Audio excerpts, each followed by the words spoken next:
And this has been my kitchen.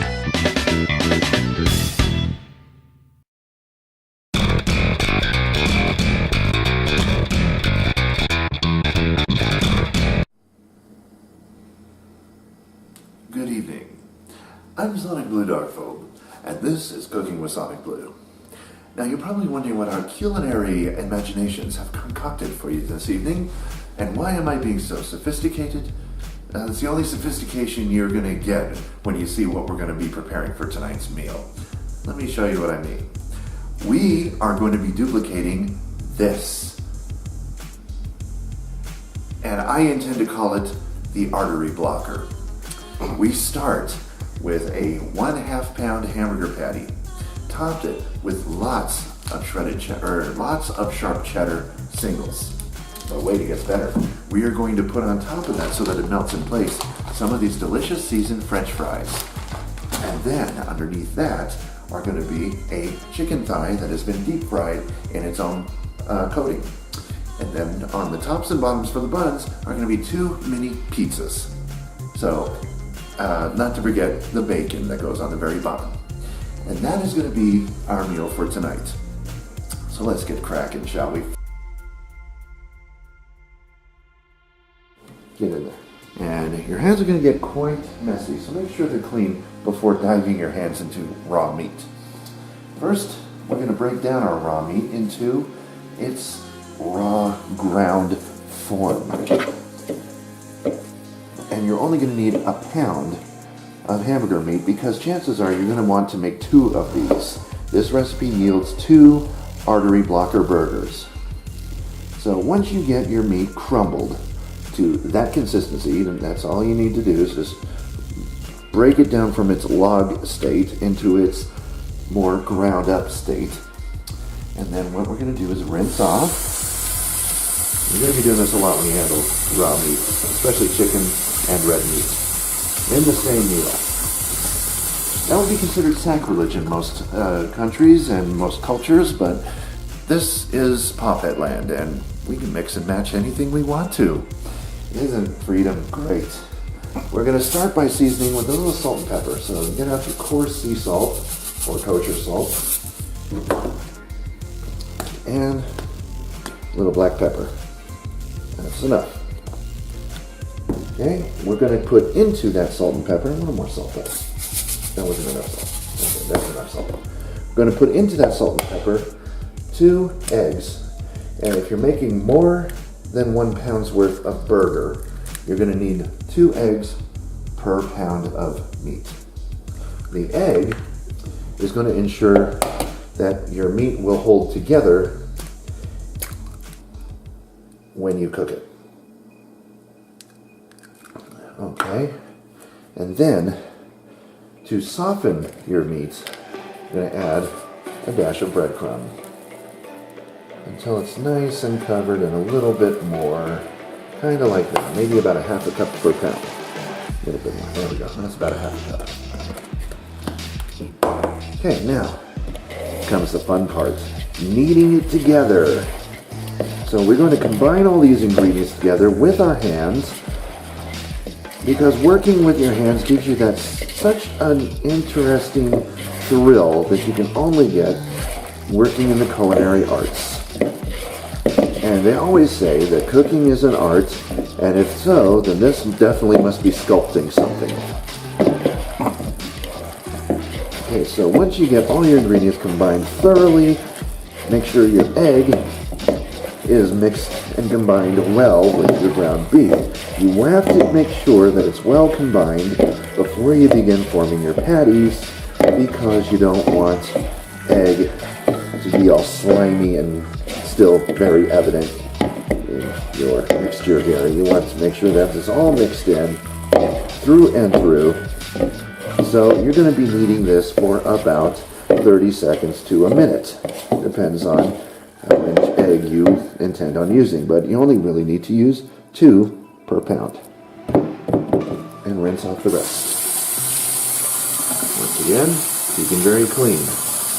This is very hot water, so any bacteria that remains on your fingers will be killed upon contact with the hot water. Now don't worry, chicken is also being run under hot water as well, but not hot enough to cook it, because it's not going to be under there for that long. Alright, now, our next step is to get our hands dirty once again, and we are going to form patties. So first let's heat up our skillet a little bit and begin to form our first patty. So what you want to do is take half of this great mixture of meat, just half, and we're going to form a humongous patty. And this patty is going to be tremendous. So do not turn on your heat too high. We're going to need to slow cook this puppy. That's about a half a pound right there. So we're going to slow cook this on a medium high, right about there. As we go and form our second patty. And make sure that all your ingredients are well combined. Shape around the edges to make sure it's as round as possible. It doesn't have to be 100% perfect, but as long as they're mashed into a patty form, that's all you need to worry about. Okay, slap that together and just drop it down right next to the other one. Now don't worry if the patties are touching, because the amount of fat that's in this meat, that fat is going to cause the meat to shrink a bit. So that's not going to be the full size when we're done. Always factor in how much they're going to shrink by how much fat your meat has. For instance, if you got 70-30, then they're going to shrink significantly. If you have 80-20, it's not going to shrink that much. And if you have 100% lean, then it's not going to shrink at all, or a very, very tiny bit. But anyhow, back to the sink again. And rinse. Okay. And take the bowl we just made and discard it while we work on the chicken. Now, for the chicken, we are going to rinse the chicken. I'm using thighs, but you can use breasts or thighs, depending on if you like light or dark meat. And we're just going to rinse them under the water, get them nice and wet, and into our flour mixture, which is salt, pepper, a little bit of ground cumin, some paprika, and a little onion powder and garlic powder, and a little salt and pepper. You can also add chili powder if you want that extra kick, but we already got so much flavors going right now, there's really no point in that. So now what we're going to do is grab our chicken breast. Once it has been fully coated in the flour, make sure it is fully coated in the flour, and just going to drop it right into our basket there. Reach for the other one with our wet hand, and we're going to rinse this one off. And drop it in our flour. Cover.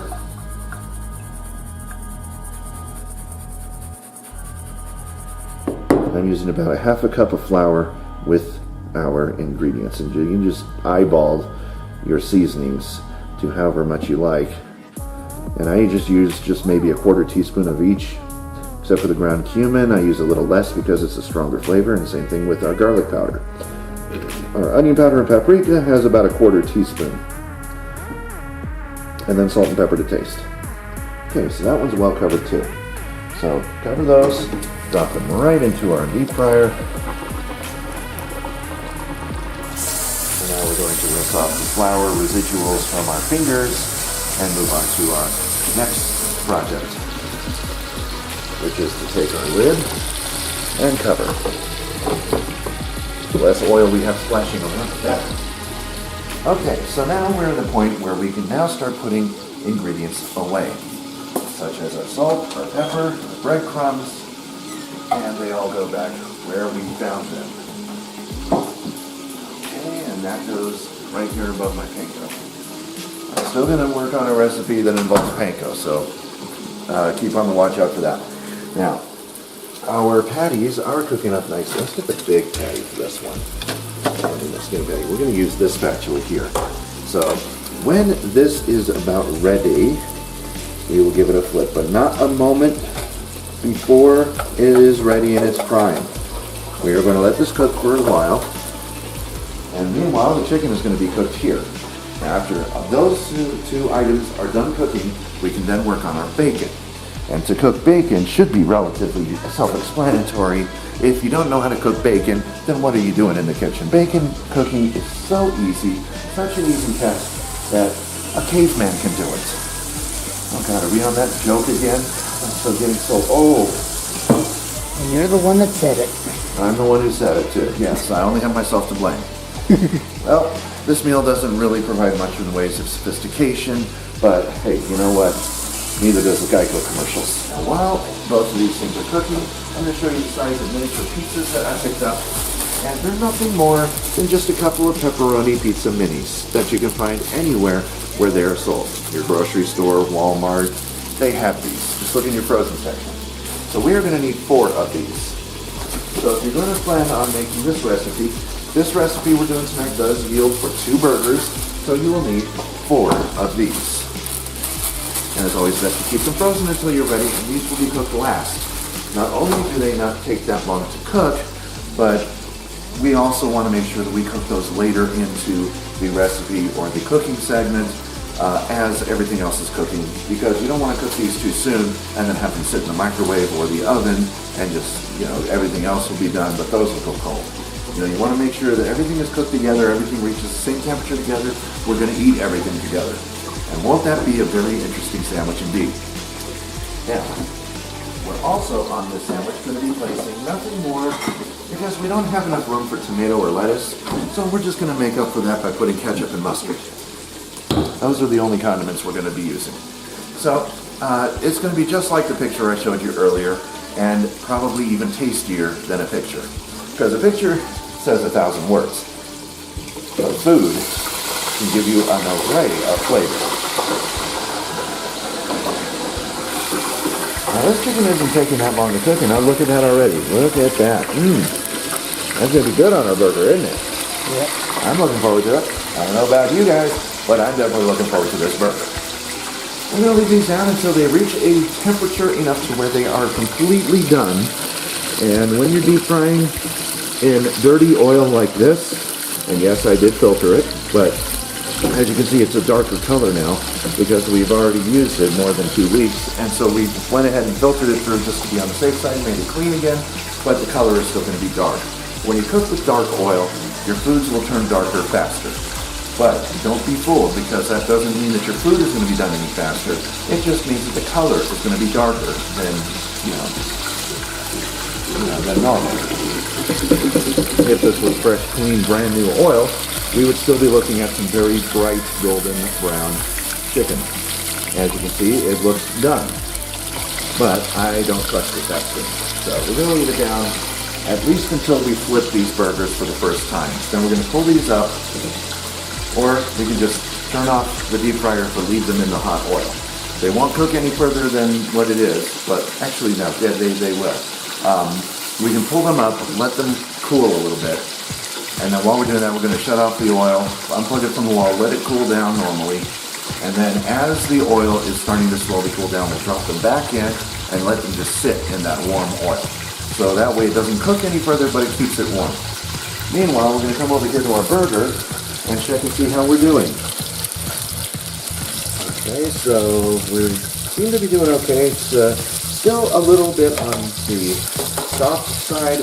We want to get those undersides cooking so that we can pick them up and not have to run the risk of ruining our patties that we've worked so hard in making sure not to bust or break or separate in any way. But see what I mean about the fat, shrinking our patties down? Because they have pulled away from each other at least a quarter of an inch away from each other already.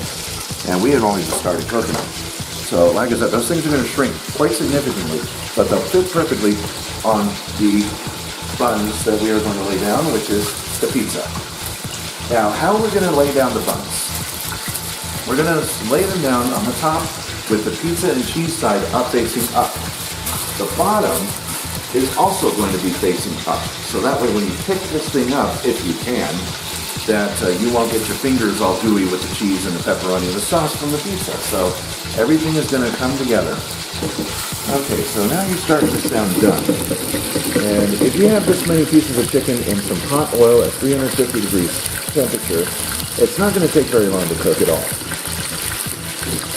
Especially when you thaw your chicken to room temperature before cooking, and that is very vital when you cook chicken, especially when you deep fry it. You have to make sure it's at room temperature before you start preparing it, before you start getting it ready for the deep fryer. If it's frozen, you're going to have cold chicken in the center, and that is no good. So, room temperature, rinse under warm water, make sure that all that bacteria is out of there, and also to help heat up your chicken a little faster so that you can work with it and start getting it going. So that's looking pretty good, actually. It's looking very good indeed. Well, I can't wait to sink my teeth into this sandwich. Let's check and see how our patties are doing now. And remember, we are just going to carefully flip them, and you can see that it's starting to really look nice. And we're not going to press down on these burger patties. We're just going to turn them over. That one looks very good too. So we flip them over the first time and let the other side start cooking. Meanwhile, we're going to pull our chicken up out of the deep fryer and let them drain. While we're doing that, we're going to turn the oil off. Just turn it off because we still need to cook the fries. As a matter of fact, we can get those going, but fries will not take very long to cook at all. Fries will probably only take 1.5 to 2 minutes in hot oil, especially if you cook them frozen. And that's the best way to do fries is cook them frozen, because if you cook them from thawed, they're going to be soggy when you pull them up, and they're not going to cook very well. So always cook frozen potatoes from frozen, unless you plan on microwaving them, and then you have to thaw them out. But who cook fries in the microwave? They're going to be soggy anyway. So my best recommendation is get a deep fryer like this, or if you're really health conscious, there's always the oven. Now we're going to come over and check on our burger patties. And see, when you press on it a little bit, some of that juice comes up. Try not to be tempted to press on your hamburger patties, because if you do that, all the juice from the center is going to come right up and out of your burger. And you're going to have some very dry patties if you do that constantly. So resist the temptation to press down on your patties, because we know you like a flat patty. Everybody does. It fits better in the burger that way. But do it from when you make the patty, make it as flat as you can. Don't press on it while it's cooking, because that's going to press the juices right out of there, and you definitely want to keep those juices in your patties as much as possible. That way prevents running the risk of making them too dry. So while the underside of those are cooking and the chicken is cooling, we're going to work on opening our cheese. Our cheese, please. I'm going to have to get the scissors out again. No, maybe not. I think maybe there is. Maybe there is. Maybe I do need those scissors again. I will try. God, I wonder if Superman had this much trouble opening cheese. Be like, Lois, get me the scissors. So I will get the scissors. Okay, so opening the sharp cheddar singles. There we go. Now, while we are waiting for that, I think, should we do 2 slices of cheese or 3? The more cheese, the merrier. Let's do 3. Oh, now we're living large. Now we're living dangerously. 3 thick slices of super sharp cheddar cheese on the top of our burgers. Oh boy. This is going to be an amazing burger.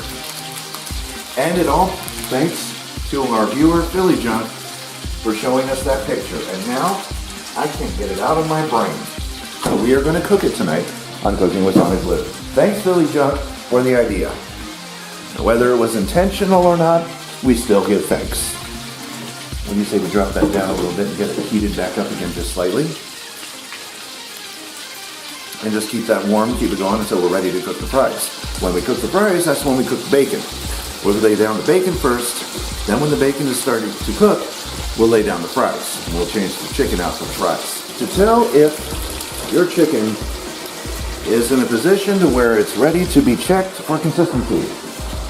Always remember the chef's general rule in checking to make sure his food is ready. All we need, did I come over here?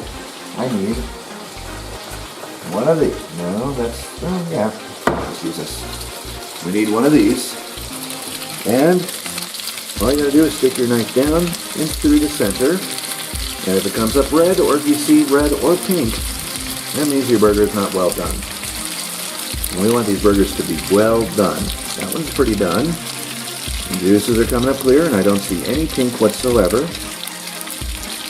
I can see a lot of juice. Look at that juice coming out of there. This is going to be one juicy burger. And as you can see, no blood is coming up. It's not coming up pink, and I don't see any pink in our meat. So that means our burger is coming along very, very well. Take our chicken out of the basket. Turn our oil back on. It's still hot. And what we're going to do is cook our fries, or just get them ready at least. Because our fries will actually need to be cooked when we put the cheese on it, so that way the cheese and the fries melt in together.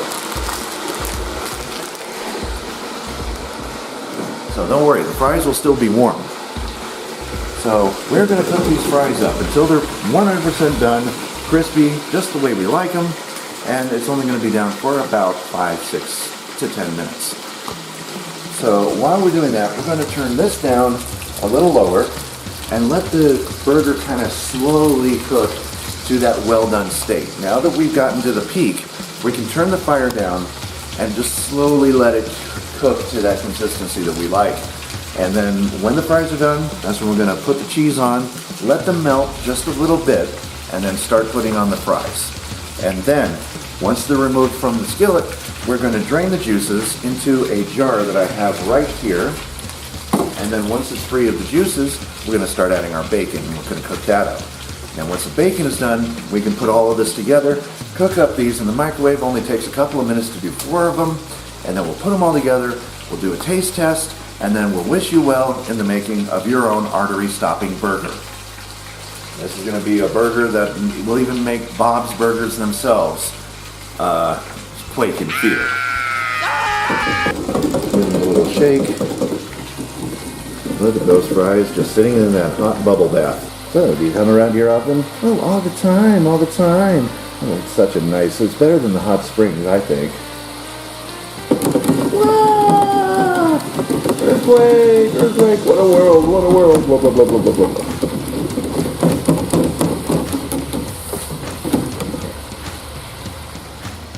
And that's what we call cooking your fries evenly.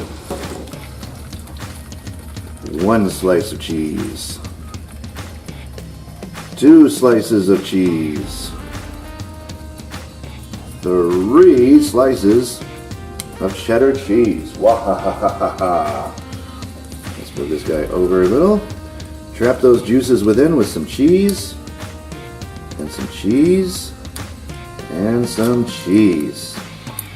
There we go. And now it'll also help if you covered this so the cheese will melt faster. Okay, so cover that up, and the heat that will stay trapped within here will help melt the cheese that's on the top.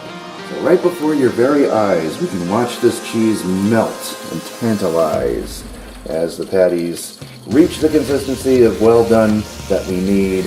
And look at that cheese just starting to melt with the greatest of ease. Check out our cheese now. Ooh, now it's nice and oozing. Take the lid off. Man, that smells good. That smells incredible. Okay, so one at a time, I'm going to lay down our fries.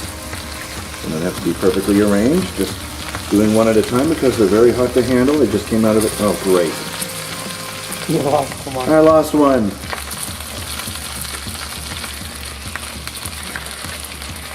He's a paratrooper. It served us well. One more over here.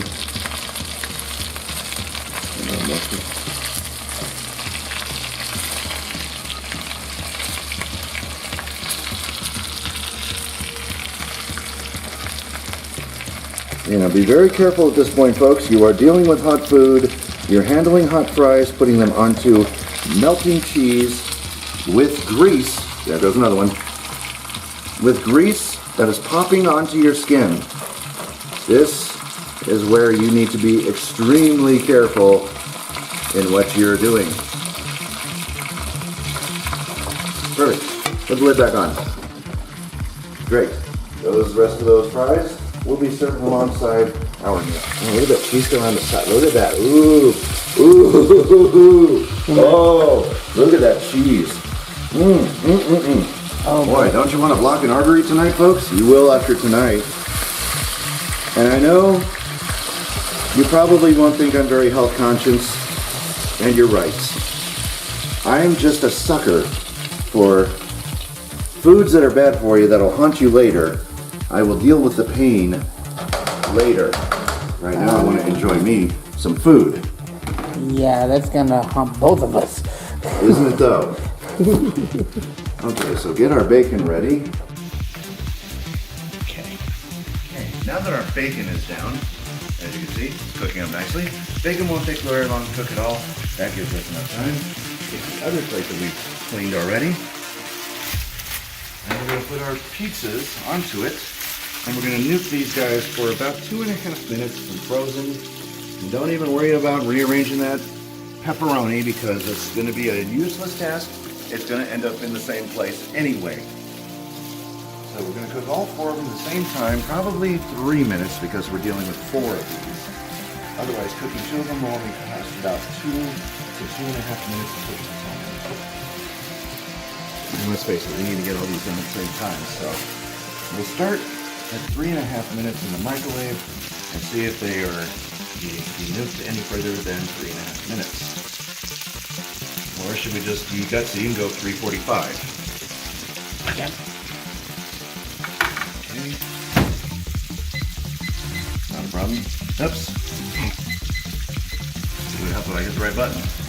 3 minutes, 45 seconds for those pizzas to cook. Now, in the meantime, let's go and look at our bacon. Are you gonna look at it all day or are you gonna cook it, huh?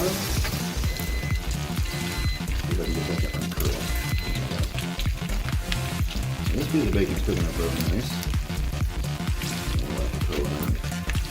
Alright, cook up bacon. Now let's check on our pizza.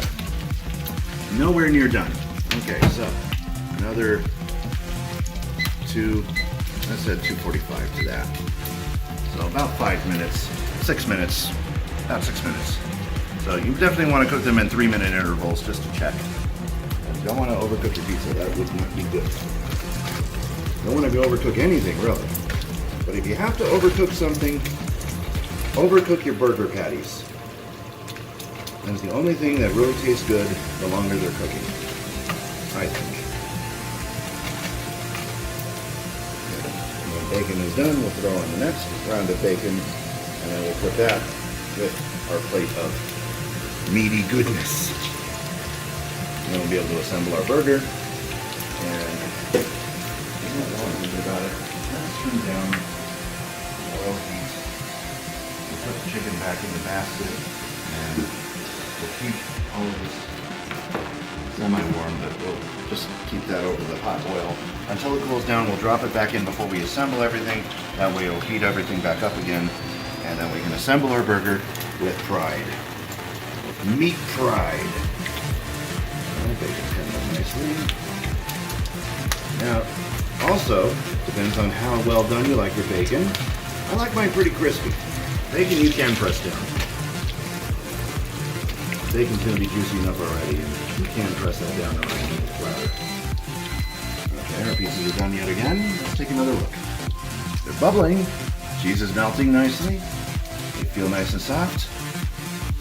I'd say they're done. So we're going to leave them in the hot microwave for a while until we cook the rest of this bacon up, and we'll put everything together, and boy, is it gonna be good! Will we survive after this burger? Who knows? Yes, stay tuned for the follow-up video after we eat this tremendous burger, and we'll get to see if what we make tonight looks just like the picture. Okay, so we're gonna put the bacon over onto the plate. We should be putting it on a paper towel. Didn't think about that at the time, but I will do that after I put these next round of bacon down, and I will put them on a paper towel, let the rest of that grease just kind of get removed as much as possible as we lay down our next round of bacon. Get out some paper towels anyhow. So put our bacon on, just in case we have a few health conscious people watching this video and saying, I am not going to cook this. I'm not going to watch his videos ever again. You see what he does to the bacon? He doesn't even cover him with a paper towel. Yes, I do, folks. You just got to bear with me. This is a lot of steps going into this artery clogging sandwich. And if I didn't care about my viewers, would I be offering you a recipe like this? Wait a minute, that's an oxymoron. Tune in next time and I'll show you how to make a really mean chef salad. With bacon. With bacon. With bacon bits. Yes, with lots of bacon. Okay. Cover that up with a towel. Absorb as much of the grease as possible. While we come over here to our grease-laden bacon. Put it more toward the middle where the hottest point of the stovetop is. And just think, after all of this is done, we get to clean up. Doesn't that sound like fun? You want to come over and clean up for me? I'll be too wasted to move after eating this burger. Craziest thing I've ever done next to bacon lasagna. Next to bacon lasagna, this is about the second most craziest thing I've ever done. But we're going to see just how crazy this meal is going to be. And then, won't you wish you were having something indulgent as this? But only if your arteries can take it. I don't advocate anybody to go off their diet or to run the risk of making themselves even more unhealthy than they already are. But this is for the ultimate meat lovers in the audience, and I know there's a lot of them out there who cannot resist crisp bacon and juicy burgers. I know I can't resist. Okay, ready for the next round of bacon to be soaked up by the paper towel of doom. Okay, right onto the paper towel we go. Make sure they remain straightened out and separated from each other as we go for our next two bacon slices. And turn off your heat. Always make sure to turn everything off before you leave the kitchen. Okay, there's that. Now, cover them up just the same as you did before. Let that grease soak into the paper towel. Because if we can be somewhat health conscious on tonight's show, it'll be worth it. The moment we've all been waiting for. Let us now assemble our food. Now, we've already got one plate out of the way. That's the one. Where's the other one? No, it's in there. Of course it is. Okay. Here comes our ready pizzas. All right. First things first, we take a pizza. We take bacon. Right across the bottom. Bacon. Load it up with bacon. Right down there. A little piece over here too. Then, spatula. No, wait, no, it's the chicken. There's the chicken. It's the chicken. Take the chicken. Right on top of that. Oh, let's do it like that. Okay, right on top there. It's still very hot. Good, that's what I like. Then, your patty of beef with fries and cheese. Already on it. Right on top of that. And then, another pizza on the top. There it is. Does that look like it, Billy Junk? Does that look like your burger of doom? Don't forget, top it with a little ketchup. A little? And if you like it, a spot of mustard. Shake the mustard. Shake the mustard first before you. Because of me, I don't eat that much mustard. So. There it is. Our burger of doom is doomed to be done. Yeah, I'm looking at this from every possible angle, folks, and I don't know how the hell I'm going to be able to pick this thing up and put it in my mouth. You're going to have to use a knife and fork. That's the only way we can eat it. So, to do the un-American thing and eat it with a knife and a fork. Because an American way would be to pick it up with both hands and eat it. So in this case, you don't want to do that. in this case, we don't have that opportunity. We don't have that option. So we have to wheel right in a knife and fork, and we're going to get all the ingredients together in one bite. And the pizza's going to be slip and sliding.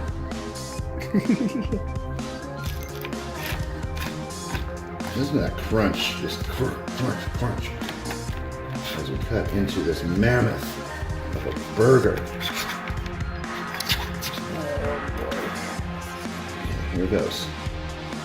Okay, that little corner of it is a lot easier to take than that whole thing there. So let's go ahead, put everything together, and take a big bite. Crunch. Wow.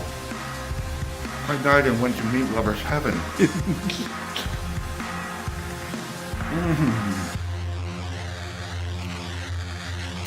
Well, a picture can say 1,000 words. And it had yummy written all over each and every single one of those pictures that I saw of this. Oh boy.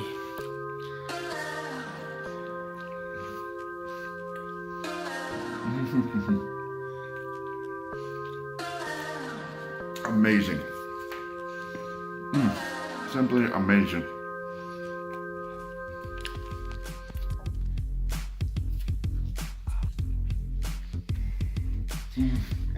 You gonna have meat lovers coma now after this burger?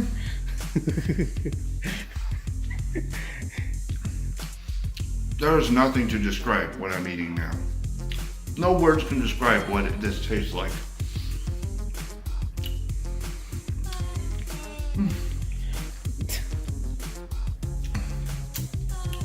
Oh man, that is so good. If you have the means, I highly recommend at least trying this once in your life. You don't want to eat it every day though. No. Make it once, so then that when you die, you will die happy knowing that you had the most delicious burger you've ever eaten, and it is the ultimate meat lover's dream. The Artery Stopper Burger. Try one in your kitchen today. And if you don't believe me, don't take my word for it. Enjoy one yourself. But only if you don't mind being a little bit to the left or to the right of eating health conscious. Because this will set you forever on that path of being ruined. After this night, you'll want to eat more health conscious. I'm thinking about polishing off a salad after I'm done with this. And then maybe a carrot smoothie. But anyway, cooking with SonicBlu. This is SonicBlu Darkfold saying, if you're not cooking good, you're not eating good. Even when the ingredients are technically bad for you, you're still eating good. And this, folks, I won't lie, is a sinful indulgence in which I can no longer resist the temptation of stealing another bite of. Good to the last bit of crumb this burger shall be. And there goes the pizza part, but I don't care. I will put it back, I will fix it. This is an amazing burger. Oh boy. The sharp cheddar has now been opened, and now we can fully examine them and just determine how many cheeses it's going to take to top our burgers. 1 for the burger, 2 for the burgers, 1 for the other burger, 2 for the other burger,